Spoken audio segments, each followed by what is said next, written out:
अपने आप उठेगी, चाहे मुझे इसको लोग राजनीति मुद्दा दें, चाहे कुछ भी दें। मैं एक आर्टिस्ट हूँ, कलाकार हूँ। बस मैं अपने पैसे से, कोई मेरा एनजीओ नहीं है, मैं अपने पैसे से अगर करोड़ों रुपया कमाता हूँ तो उसमें से 20 लाख खर्चा करने की कोशिश करता हूँ अपनी जनता के लिए, जिन्होंने मुझे इस काबिल बनाया है, इस लायक बनाया है। तो मेरी अपेक्षा यही है कि हर आदमी अगर इस टाइप की काम करेगा तो शायद जो अपेक्षा हम अपने पब्लिक से करते हैं तो पब्लिक भी हमसे अपेक्षा करती है। अच्छे सिनेमा के अलावा भी वो चाहती है कि हमारा स्टार हमारे बीच आकर हमारे दुख में शामिल हो, क्योंकि हम कोई भी सिनेमा बनाते हैं, लोगों के दर्द दिखाते हैं, तो उस दर्द में हमें शामिल होना चाहिए। तो मैंने एक कोशिश की है, ऐसे हर आदमी को करना चाहिए। देखिए, मैं कह ही सकता हूँ, लोग कहते हैं कि आप करते हैं तो दिखाते क्यों हैं, बताते क्यों हैं। शेवरी के जूठा बैर भगवान राम ने खाया था, लेकिन रामायण में उसको बताया गया है।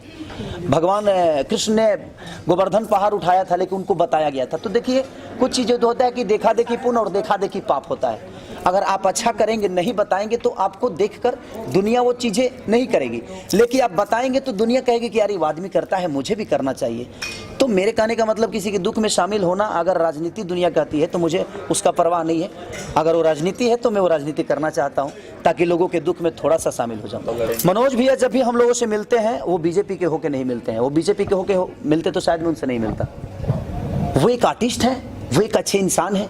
हमारी व्यक्तिगत रिलेशन है उनसे, और मेरी व्यक्तिगत रिलेशन लालू यादव से भी है, मेरी व्यक्तिगत रिलेशन मोदी जी से भी है, राहुल जी से भी है, मेरी व्यक्तिगत मायावती जी से भी है और अखिलेश जी से भी है। तो मेरी व्यक्तिगत रिलेशन है। वो पार्टी के होके कोई मुझसे मिलेगा तो शायद मैं नहीं मिलूँ। उनके चुनाव प्रचार में जाऊँगा तो मैं पैसा लेकर जाऊँगा, सॉरी, वहाँ व्यक्तिगत चीज़ें नहीं है। मेरा मानना यह है कि अगर मनोज भैया मुझे पर्सनली बुलाते हैं तो वो मेरा रिश्ता है। आज मेरे पापा मान के चले कि अगर वो कांग्रेस में चले गए, मेरे पापा ही कांग्रेस में चले गए, मैं बीजेपी में आ गया, तो इसका मतलब ये नहीं कि हम उनके विरोध करेंगे। वो मेरे पापा हैं, मैं उनका सम्मान करूंगा। वो मेरा अपना व्यक्तिगत रिलेशन। आर्टिस्ट किसी पार्टी से नहीं है। मैं किसी पार्टी का नहीं हूँ और मैं किसी एक इंसान का नहीं हूँ। मैं सबका हूँ और सब मेरे हैं। चाहे वो आज मेरे मनोज भैया मेरे आदर्श हैं, बड़े भाई हैं, वो गए जहाँ भी हो, लेकिन आज वो हमसे मिले तो वो बीजेपी के होके नहीं मिले मुझसे। वो एक व्यक्तिगत रिलेशन है। वो मेरे बड़े भाई हैं, मैं उनका छोटा भाई हूँ। मैं उनका पैर छुआ, उन्होंने मुझे आशीर्वाद दिया। तो वहाँ कोई पार्टी का ऐसा नहीं कि कमल का फूल मेरे बाल में खोस दिया कि नहीं बेटा कमल का फूल लेते जाओ। उन्होंने हाथ अपना रखा मेरे ऊपर और उन्होंने आशीर्वाद दिया कि खुश रहो। तो वो हमारा व्यक्तिगत दो बड़े भाई और छोटे भाई का रिलेशन है।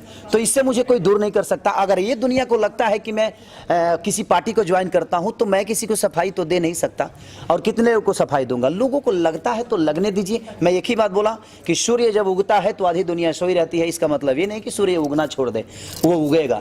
मैं उगना चाहता हूं, मैं उगूंगा, भले दुनिया मुझे कुछ भी कहे। आपसे भी मेरा व्यक्तिगत रिलेशन है। इसका मतलब ये नहीं कि मैं कोई चुनाव प्रचार कर रहा हूँ या मैं किसी पार्टी का हूँ। मैं आज़ाद पंछी हूँ, मैं किसी भी डाल पर बैठ सकता हूँ और मेरे लिए